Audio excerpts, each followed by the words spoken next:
નમસ્તે મારા વાલા બાળકો, કેમ છો બધા? મજામાં છો ને?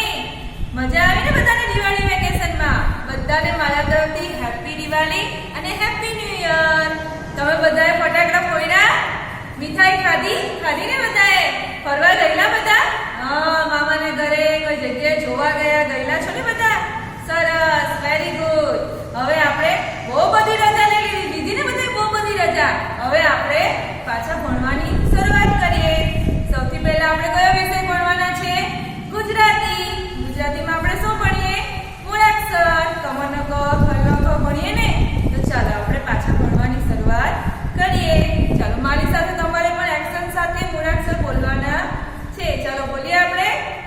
ક કમરનો ક, ખ ખરનો ખ, ગ ગણપતિનો ગ, ગ ગણનો ગ, ચ ચકલીનો ચ, છ છત્રીનો છ, જ જમરૂખનો જ, ઝ ઝબલાનો ઝ, ટ ટપાલીનો ટ, ઠ ઠળિયાનો ઠ, ડ ડમરૂનો ડ, ઢ ઢગલાનો ધ, અણ ફેણનો અણ, ત ટલવાનો ટ, ઠ ઠળનો ઠ.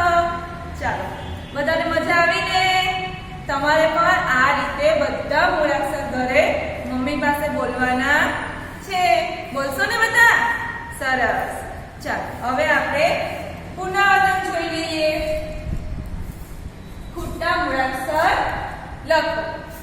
પહેલા શું આવેલું છે અહીંયા? ક કમરનો ક, પછી શું આવે? ખ ખલનો ખ. ચાલો લખીએ. હવે તો બધાને લખતા આવડી ગયું છે ને? ચાલો પાછા ફરીથી લખીએ આપણે.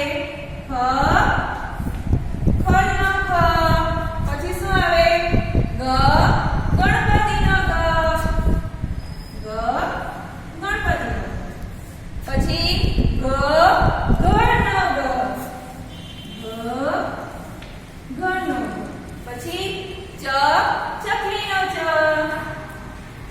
ચ ચકલીનો ચ.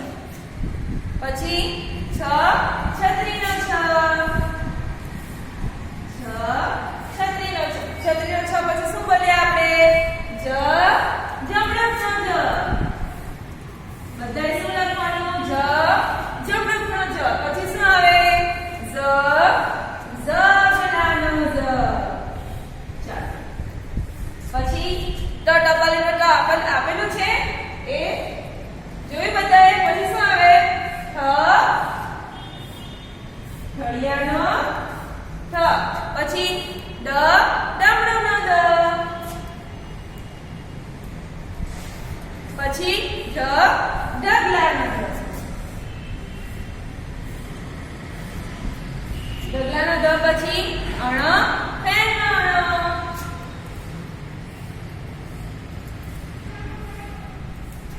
પછી ટ તલવારનો ટ. અને છેલ્લા ઠ ઠણનો ઠ. આવડી ગયું ને બધાને બોલતા મૂળાક્ષર? હવે આપણે બીજી એક્ટિવિટી કરીએ. ઝ શોધી ગોળ કર. આ તમને ટીચરે નીચે મૂળાક્ષર બધા આપેલા છે ને? એમાં આપણે શું શોધવાનું?